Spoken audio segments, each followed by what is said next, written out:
നമസ്കാരം. അപ്പോൾ ബ്രെഡും മുട്ടയും കൊണ്ട് നമുക്ക് വളരെ എളുപ്പത്തിൽ നല്ല ടേസ്റ്റിൽ ഉണ്ടാക്കാൻ പറ്റിയ ഒരു ഈവനിങ് സ്നാക്സിന്റെ റെസിപ്പിയാണ് കാണിക്കുന്നത്. അപ്പോൾ ഇതെങ്ങനെ തയ്യാറാക്കുന്നതെന്ന് നമുക്കൊന്ന് കാണാം. ഇതിനായിട്ട് ഞാൻ ഇവിടെ കുറച്ച് ബ്രെഡ് എടുത്തിട്ടുണ്ട്. നമുക്ക് ഇഷ്ടമുള്ളത്ര ബ്രെഡ് എടുക്കാം. ഞാൻ ഇപ്പോൾ ഒരു 5 ബ്രെഡ് എടുത്തിട്ടുണ്ട്. അപ്പോൾ അതവിടെ ഇരിക്കട്ടെ. ഇനി നമുക്ക് തയ്യാറാക്കി വെക്കേണ്ടത് ഒരു മീഡിയം സൈസിലുള്ള പൊട്ടറ്റോ ഞാൻ വേവിച്ച് മാഷ് ചെയ്ത് വെച്ചിട്ടുണ്ട്. ഇനി നമുക്ക് ഒരു പാൻ അടുപ്പിൽ വെക്കാം. ഇതിലേക്ക് ഒരു 1.5 ടേബിൾ സ്പൂണോളം എണ്ണ ഒഴിച്ചു കൊടുക്കാം. ഞാനിവിടെ സൺഫ്ലവർ ഓയിലാണ് ഒഴിച്ചു കൊടുത്തിരിക്കുന്നത്. എന്തെണ്ണ വേണമെങ്കിലും നമുക്ക് ഒഴിച്ചു കൊടുക്കാവുന്നതാണ്. പിന്നെ ഇതിലേക്ക് ഒരു മീഡിയം സൈസിലുള്ള ഒരു സബോള ചെറുതായിട്ട് കൊത്തി അരിഞ്ഞതാണ് ഇതിലേക്ക് ഇട്ട് കൊടുക്കുന്നുണ്ട്. പിന്നെ നമ്മൾ ഇതിലേക്ക് ഇട്ട് കൊടുക്കുന്നത് കുറച്ച് ചെറിയ വെളുത്തുള്ളിയും ഇഞ്ചിയും കൂടെ ചെറുതായിട്ടൊന്ന് കൊത്തി അരിഞ്ഞതാണ് 1 ടേബിൾ സ്പൂണോളം ഉണ്ട്. ഇതിലേക്ക് നമുക്ക് ഇട്ട് കൊടുക്കാം. എന്നിട്ട് ഇത് ചെറുതായിട്ടൊന്ന് വാട്ടിയെടുക്കാം. അപ്പോൾ ഇത് ചെറുതായിട്ടൊന്ന് വാടി വന്നിട്ടുണ്ട്. ഇതിലേക്ക് ഒരു 1/4 ടീസ്പൂണിൽ താഴെ മഞ്ഞൾപ്പൊടി, ഒരു 1/2 ടീസ്പൂൺ മല്ലിപ്പൊടി, ഒരു 1/4 ടീസ്പൂൺ മുളക് പൊടി. നിങ്ങൾക്ക് കുറച്ചും കൂടെ എരിവ് ആവശ്യമായിട്ടുണ്ടെങ്കിൽ കുറച്ചും കൂടെ എരിവിന് മുളക് പൊടി ചേർത്ത് കൊടുക്കാം. പിന്നെ ഇതിലേക്ക് ഒരു 1/4 ടീസ്പൂൺ ഗരം മസാല കൂടി ചേർത്ത് കൊടുക്കണം. എന്നിട്ട് നന്നായിട്ടൊന്ന് വഴറ്റി മസാലയൊക്കെ ഒന്ന് മൂപ്പിച്ചെടുക്കണം. അതായത് കളറൊക്കെ മാറി ഈ ഒരു കളറിലായിട്ട് വരുമ്പോഴത്തേക്കും നമുക്ക് ഇതിനകത്തേക്ക് ഒരു മുട്ടയുടെ വെള്ളയാണ് ചെറുതായിട്ട് അരിഞ്ഞത് ഇതിലേക്ക് ഇട്ട് കൊടുക്കാം.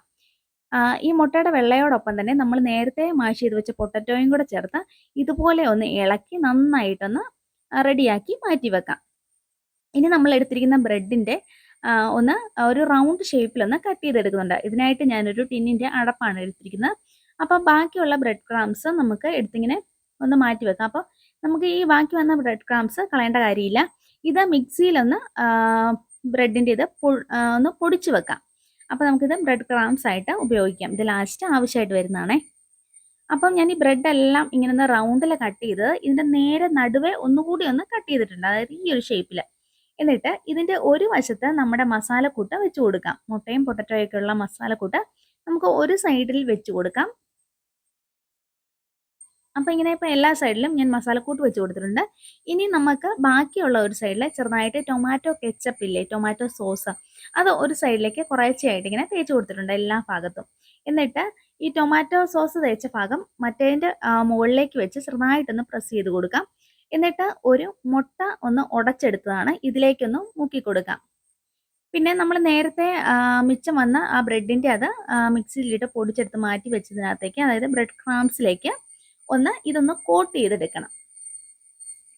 അങ്ങനെ ഒരു 2 തവണ ഇങ്ങനെ ഓൾട്ടർനേറ്റ് ആയിട്ട് ഒന്ന് കോട്ട് ചെയ്തെടുക്കണം. അതായത് ഒന്ന് ബ്രെഡ് ക്രംസിൽ മുക്കിയിട്ട് മുട്ടയിൽ മുക്കിയെടുക്കണം. എന്നിട്ട് ഒന്നുകൂടി ഒന്ന് ബ്രെഡ് ക്രംസിൽ മുക്കി മുട്ടയിൽ മുക്കി, അങ്ങനെ 2 തവണ ചെയ്തെടുക്കണം. എന്നിട്ട് രണ്ടാമത്തെ തവണ ബ്രെഡ് ക്രംസിൽ മുക്കി ഇതുപോലെ എല്ലാം ഒന്ന് മാറ്റി വെക്കാം.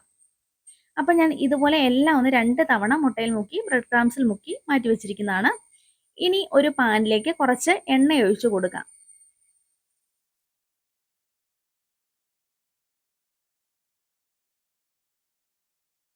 എണ്ണ നന്നായിട്ടൊന്ന് ചൂടായി വരുമ്പോഴത്തേക്കും നമ്മുടെ ഈ ഒരു ബ്രെഡിൻ്റെ പീസ് നമുക്കിതിലേക്ക് ഇട്ട് കൊടുക്കാവുന്നതാണ്. അപ്പോൾ തിരിച്ചും മറിച്ചും ഒക്കെ ഇട്ട് കൊടുത്ത് നന്നായിട്ടൊന്ന് മൊരിച്ചെടുക്കാം. ഫ്ലെയിം ഒരു മീഡിയം ടു ലോ ഫ്ലെയിമിൽ ഇട്ടാൽ മതി. അപ്പം ഇതുപോലെ പുറകുവശമൊക്കെ പുറം ഭാഗമെല്ലാം നന്നായിട്ടൊന്ന് മൊരിഞ്ഞ് വരുമ്പോൾ നമുക്കിത് പാനിൽ നിന്ന് മാറ്റാവുന്നതാണ്. അപ്പോൾ ഇത്രയേ ഉള്ളൂ ഇന്നത്തെ റെസിപ്പി.